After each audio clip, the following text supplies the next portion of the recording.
I'm Todd McKay. And I'm Franco Terrazzano. And this is the Canadian Taxpayers Podcast. We're dedicated to lower taxes, less waste, more accountable government. But before we get into the show, I've got a little favor to ask. We've got a survey link in the show notes because we want to know what we can do to make the show better. What do you like? What don't you like? Tell us. Click on that survey link. It'll only take you a couple minutes, and then we're going to try to make the show better for you. But now, to get on with the show, in this episode, we're going to talk about Bill Morneau bailing out as finance minister. We're not going to get into all the rumors of who likes who and who doesn't like whatever. There's a lot of other places where you can read all about that. We want to take a deep dive into the finance minister's fiscal record. Spoiler alert, it's not great.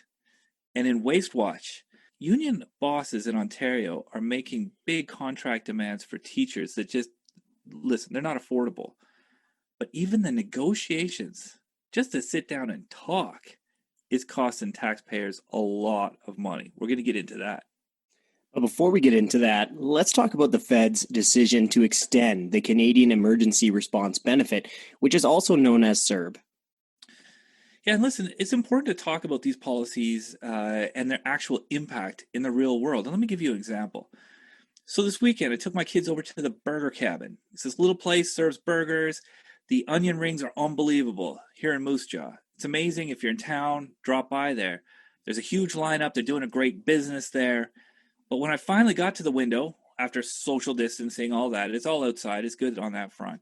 But when I finally got to the window, there was a sign in the window, and it said that the Burger Cabin was closing because it doesn't have enough workers. Big lines, lots of business, no workers. And it's policies like CERB, that's part of the reason this is happening. So through CERB, the feds are handing out $2,000 per month to Canadians whose jobs were impacted by COVID. And we recently heard that it's being extended by 4 weeks, and then employment insurance and some new programs are expected to take over. And this is going to cost taxpayers a ton of money. And we'll get into that in a bit. But it's also making it hard for businesses, especially small businesses, to get their staff back to work. Dan Kelly over at the Canadian Federation of Independent Business, he talks about the impact for a lot of small businesses. And here's what he said. Every day, I hear from worried business owners that they're having troubles competing with the CERB to get workers. Franco, listen, you have a degree in economics. Break this down for us. Well, Todd, I can tell you right now, you certainly don't need a PhD in economics to understand what's happening here. So let's break it down. The CERB gives you $2,000 per month. And let's say you're just starting out your career and you're making about minimum wage. Well, if you're working full time, you're only getting about $2,500 every month. So if you go back to work full time and you're not getting the CERB, well, then you're really only being paid an extra $500 for a month's worth of work. And when we lay it down like that, it becomes pretty clear why people aren't rushing out of their bedrooms to get back to work here. Yeah, and it's that kind of thing that's making it so that I can't take my kids for burgers and ice cream at the Burger Cabin. But it also, and much more importantly, it means that businesses aren't driving the recovery. We need those businesses running full out, but they're being held back. That's a big problem. And Todd, you hit at a great point, right? And you're telling your story about the burger joint. And I know you're a bit of a burger connoisseur, so I know that's been hitting you hard. But that's just one burger joint. This might be happening to many small businesses, and we've heard stories of similar things happening to other small businesses. But here's another issue with CERB. So CERB allows people to make up to $1,000 per month and still receive the benefit. Well, I remember going through news stories and seeing people say that they've heard about people saying they're only willing to work until their pay reaches $995, so below that limit. So clearly, CERB is creating negative incentives for people to get back to work, and it's creating negative incentives for people to get back to work full time. Yeah, and that's a big problem because as we've been saying, we need businesses to be rolling. Now, listen, we need businesses to lead us in this recovery, but that's going to be really tough if they can't get their people back to work. And it sounds like that's going to be an ongoing struggle because the feds are also lowering the bar for employment insurance. So the way it's going to work now is people only have to work 120 hours to collect a minimum of $400 a week for 26 weeks. Do the math on that. You work full time for 3 weeks, and now you're entitled to $10,000. Yeah, I think it's easy when we kind of explain it like this to understand how this is impacting business, but it's also making things worse for younger Canadians. I want to read a quote from Christian Thomas. He's 23 years old and he works for a bank in Toronto. And I stumbled across a op-ed written by Alicia Corbella. Well, here's what Thomas told Corbella of Post Media, end quote. I'm concerned about the loss of productivity and motivation for young people right now. I don't want my generation to get comfortable on EI and get caught in a rut. A lot of people my age are returning home, living with their parents, and living rent-free while collecting $2,000 a month, end quote. Man, that's a powerful message. He also told Corbella that he's concerned about the big debt tab that his generation is going to have to pay off. Listen, these students aren't getting any free money. They're just getting a bill for the future, is really what's happening. The Canadian Taxpayers Federation, we've got a student organization called Generation Screwed. It helps educate students about Canada's government debt problem. And listen, CERB has already cost us about $70 billion. Extending CERB and the new EI assistance programs, that's going to run up the tab by another $37 billion. Listen, our deficit is already way more than $300 billion for just this year. The debt is expected to pass $1 trillion. That's trillion with a T, $1 trillion. Listen, our federal finances, they're a mess. Yeah, they're a mess. And Todd, you know this as well as anyone. I mean, it's the younger generations, people like Christian Thomas, who will be left paying for all of this spending. And that's why it's so important for the Canadian Taxpayers Federation and our supporters to make sure that politicians are thinking about government debt before they make spending decisions. And we have a digital clock showing our debt going up in real time. And you can find that at debtclock.ca. So make sure to go check it out, but do more than just check it out. Make sure to share it with your friends and family to raise awareness, raise greater awareness in Canada about the big government debt problem that we have. And in the show notes, we're also going to post a link to Generation Screwed. So make sure to check that out as well. All right, stick with us. Bill Morneau, he just bailed out his finance minister. Big shock to the cabinet. Again, lots of rumors going on. That's all fun. Enjoy that stuff. But listen, we got to look at his track record. How'd he do in the gig? It's not great. Stay with us.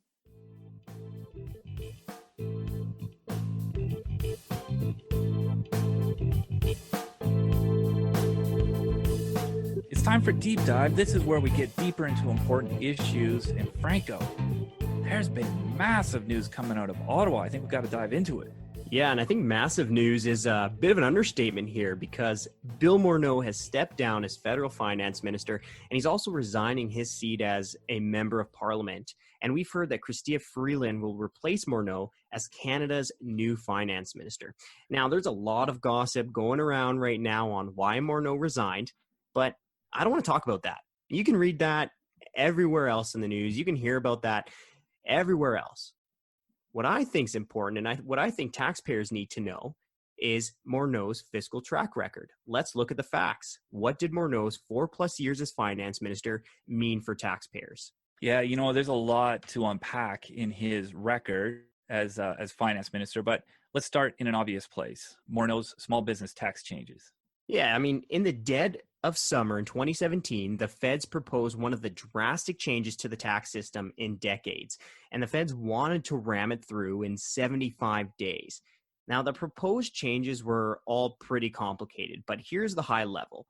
They would have cost taxpayers a lot of money and hurt many small businesses and family farmers big time. And I'm in Alberta, and I remember when the proposals were announced. And at that time, small businesses were struggling with a very hard economic downturn. So many small business owners lost their savings and already had to lay off their friends and their staff members. And I remember many small businesses telling me that they had no idea how they would survive another blow from the government.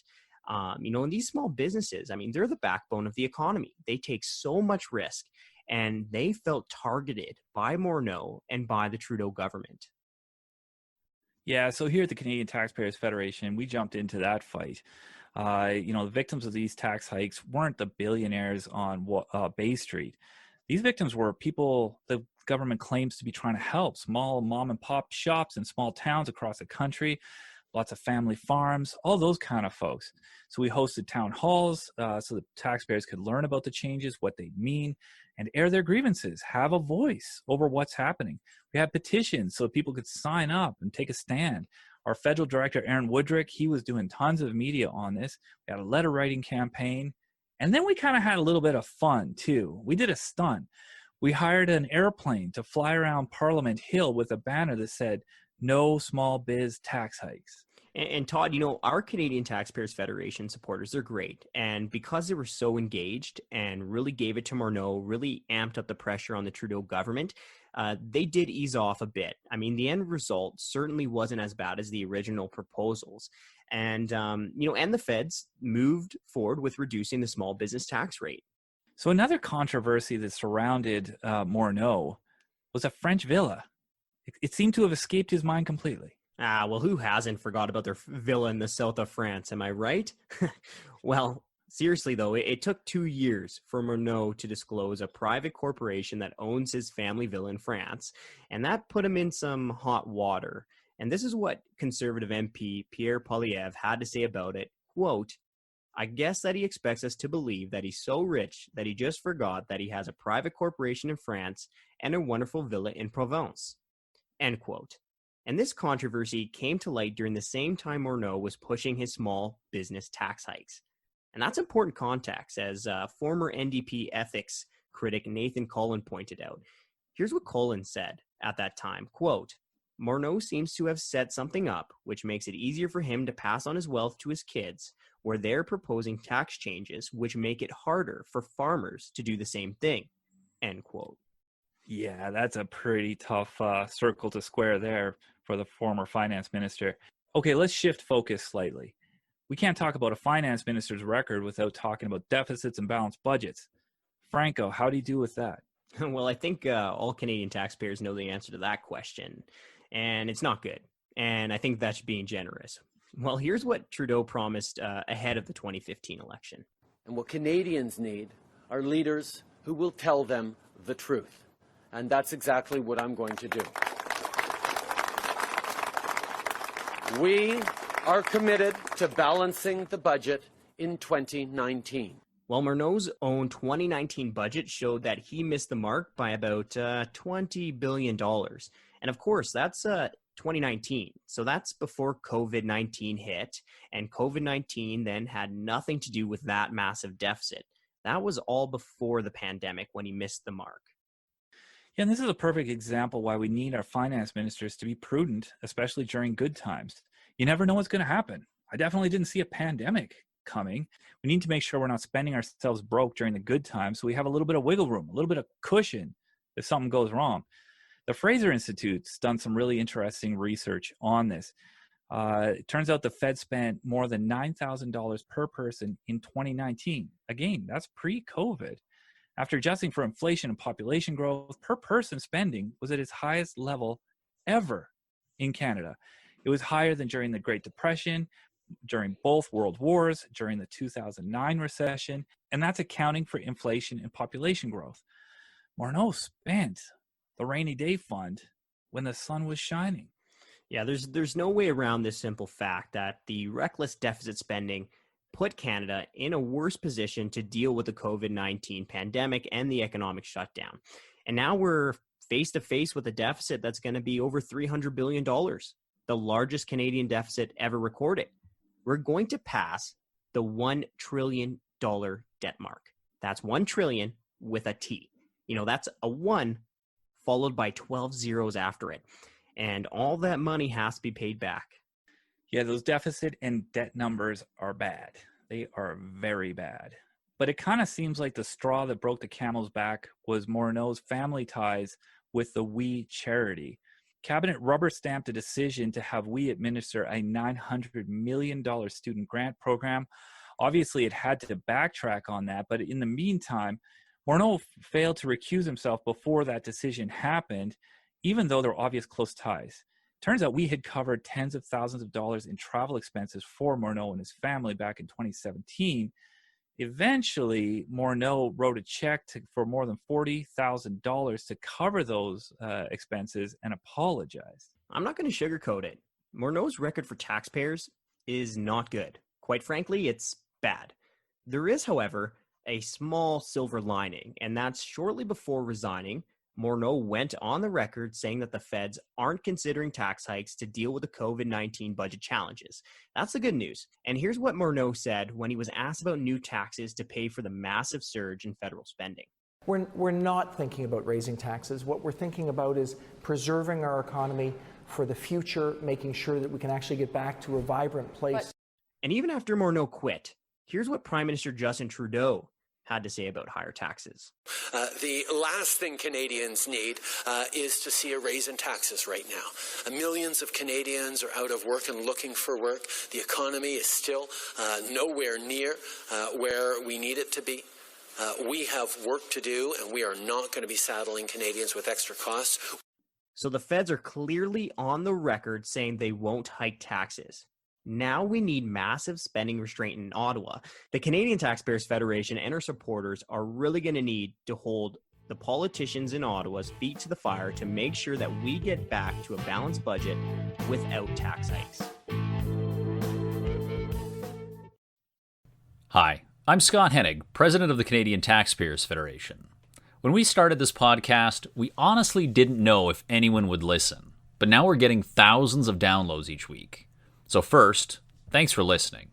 And second, I got a favor to ask.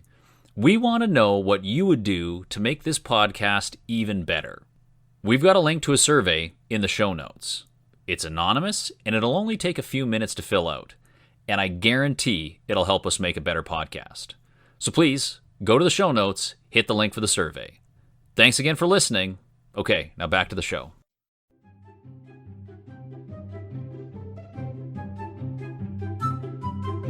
It's time for Waste Watch. This is a part of the show where we make fun of governments because they spend all our money on stupid stuff. So we're going to make fun of that. Jasmine, you've got a pretty good example today. What do you got? Every parent in Canada right now is thinking about back to school, and maybe it's just because their kids are driving them crazy, but some are thinking about it because they're worried. Will it be safe with COVID-19? So today I want to talk about some government waste in the education department involving Ontario teachers, since they've been very vocal, calling on the government to spend more on its back to school plan. All right, I've got kids. I am definitely looking forward to dropping them off at school. But of course, you want to make sure everything's safe. So that's something everybody's keeping a pretty close eye on. But it's true, teachers' unions from across the country have been sounding alarm bells. They want more money going into schools right now. What do you say to all of that? I'm no doctor, so on the question of safety, I'll defer to Ontario's Chief Medical Officer of Health, Dr. David Williams, and his office has approved the government's back to school plan. So that's all I'll say on that front. But when it comes to Ontario's teachers union saying they're, quote, concerned that schools don't have enough money to reopen safely, I find that incredibly disingenuous, considering they had no problem watching the government waste money during their contract talks earlier this year. Okay, so what exactly are we talking about here? I know the Ontario Teachers Union negotiated a raise during the COVID lockdowns, but is that what we're talking about here? Oh, I'll get to that. But no, the waste I'm talking about happened well before they even reached a deal. In fact, even before they opened their mouths to start negotiating. Todd, I just found out through a Freedom of Information request I submitted that the Ontario government spent nearly $1 million over the past year during negotiations with teachers' unions on hospitality expenses alone. So that doesn't even include any of the bargaining costs, just all the stuff around the meetings. Okay, so just the hospitality.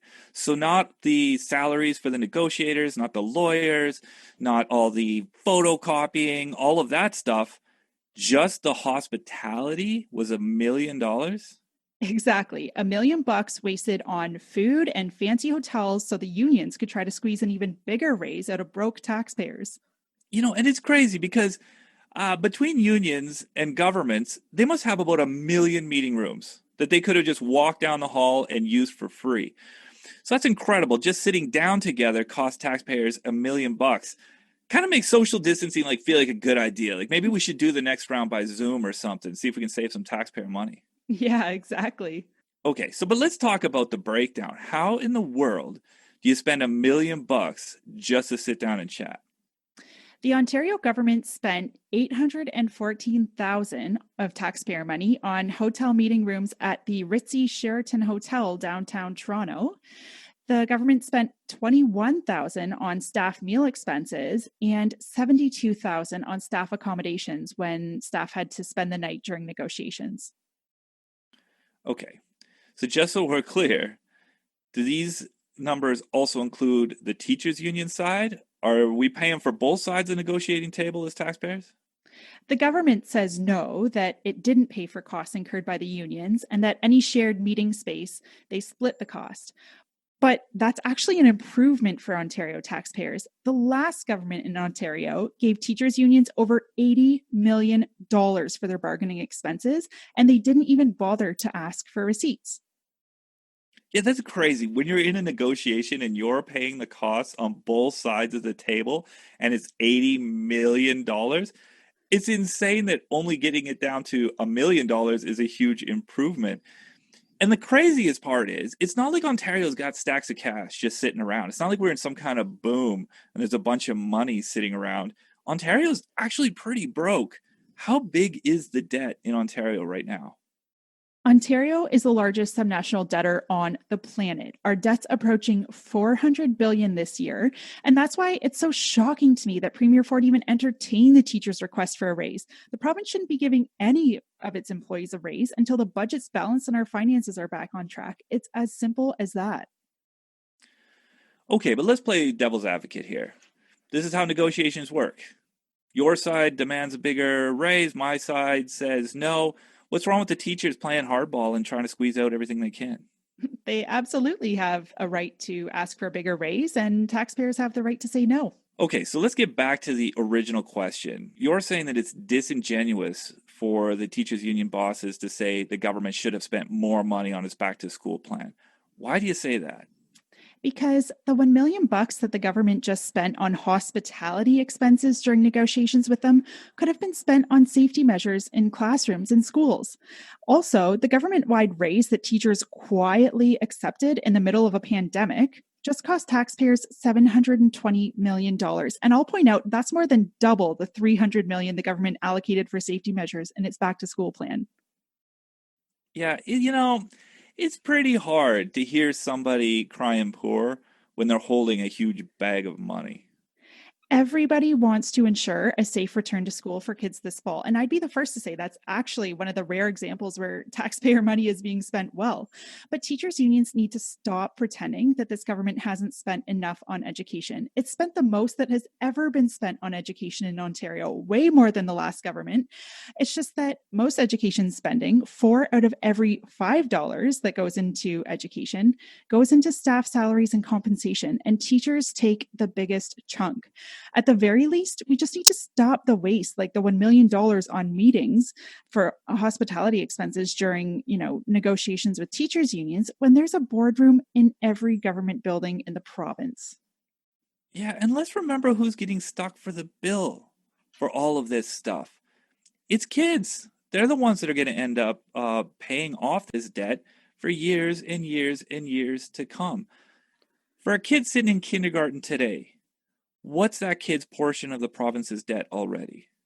By the end of this year, it's going to hit $27,000, which means that if that child is part of a family of 4, that family is going to owe $108,000 as their portion of provincial debt. But an even crazier fact is that in Ontario, the province actually spends more on interest payments on its debt every year than it does on colleges and universities combined. That's why I always say that education advocates in the province should be fierce debt reduction advocates as well. And that includes putting an end to wasteful spending during negotiations with teachers' unions. Yeah, and listen, we've launched a petition on our website, taxpayer.com. It calls on Doug Ford to bring employee compensation back to the line of reality, somewhere in that neighborhood at least. If you think it's wrong that 1 million government employees in Ontario got a pay raise at the expense of 2.2 million Ontarians who just lost their jobs or took pay cuts during the pandemic, Go over to the website, sign the petition, share it with your friends and family. Let's make some change here.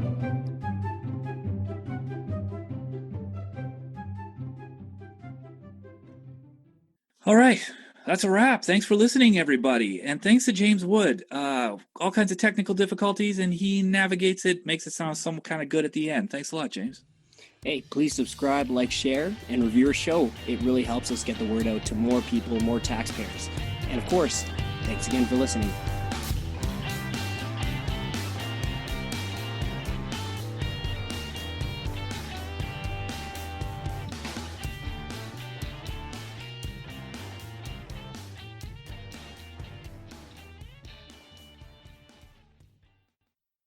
Hi, I'm Scott Hennig, President of the Canadian Taxpayers Federation. If you've got another minute, I'd like to ask you to think about the one person you know that would really enjoy listening to this podcast. Do us a favor and do them a favor and send them a quick note to let them know about it. At the Canadian Taxpayers Federation, we believe there is power in numbers. That's why we've worked so hard to build an army of taxpayers who are ready to push back. And we did it because people like you shared our work with that one person that they knew would really appreciate taking part. Thanks for listening, and thanks for doing your part to make Canada a better place.